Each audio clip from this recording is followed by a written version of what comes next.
Бүсийн онцлогоо эмчилгээний төвийн дэргэдэх эрүүл амьдралын түүчээ төрийн бус байгууллагаас ард иргэдэд зориулан тэдний эрүүл мэндийн боловсролыг дээшлүүлэх ямар нэг өвчнөөс урьдчилан сэргийлэх арга, эрүүл мэндтэй холбоотой шинэ мэдээллийг багтаасан эрүүл амьдралын түүчээ нэртэй эрүүл мэндийн сэтгүүлийг гаргаж эхэллээ.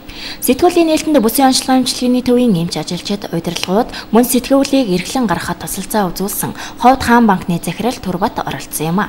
Ер нь манай байгууллага эртнээс нэг ийм сэтгүүлтэй болох юмсан гэсэн мөрөөдөлтэй байсан.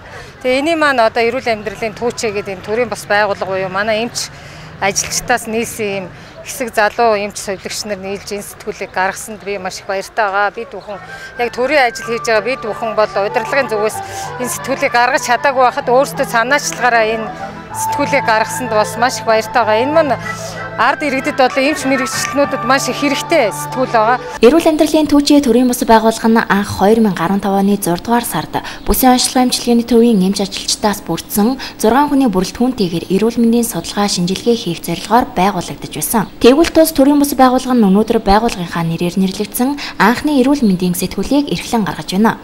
Таны эрүүл мэндийн боловсролд хэрэгтэй мэдээллийг багтаасан энэхүү сэтгүүлийг та 3,000 төгрөгөөр худалдан авах боломжтой. Та сэтгүүлийг худалдан авснаар өөрийн эрүүл мэндэд болоод бусдын эрүүл мэндэд хөрөнгө оруулалт хийх учиртай юм а.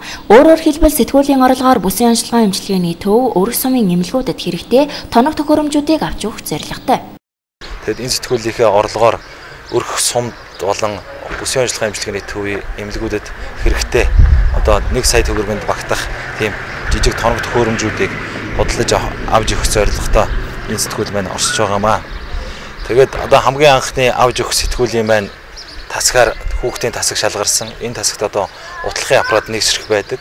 Энэ утлахын аппаратыг одоо хүүхдийн цэцэг танаг 5 ширхгийг авч өгье гэсэн эрхэм зорилго тавиад ажиллаж байна.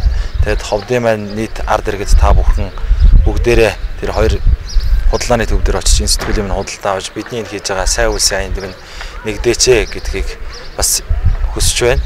Тэгээд энэхүү сэтгүүлийг эрхлэн гаргахад сэтгэлийн болон бие сэтгэл эд материалын тусалцаа үзүүлсэн төрийн банкны хаан банкны хамт олон Маралжингой эмийн сангийн хамт олон тэгээд мөн хэвлэлийн компаниудаа бүгдэнд нь баярлалаа. Мөн бүсийн онцлогоо эмчилгээний төвийн удирдлагуудад эрүүл мэндийн газрын удирдлагуудад баярлалаа гэдгээ чин сэтгэлээсээ 98 гишүүнийхээ өмнөөс илэрхийлж байна. Эрүүл амьдралын түүчээ эрүүл мэндийн сэтгүүл нь энэ удаад 3,000 хувиар хэвлэгдэн гарч цэцэг төв болон номин худалдааны төвөөр борлуулагдаж байна. Цаашдаа ч бүсийн онцлогоо эмчилгээний төв болон тус төрийн бус байгууллага хамтарч сар бүр таны эрүүл мэндийн боловсрол зориулан сэтгүүлээ гаргасаар байна. Үүнээс гадна та тус сэтгүүлийн редакцаас сэтгүүлтэй холбоотой мэдээлэл, санал хүсэлтэд уламжлаж хамтарч ажиллах бүрэн боломжтой.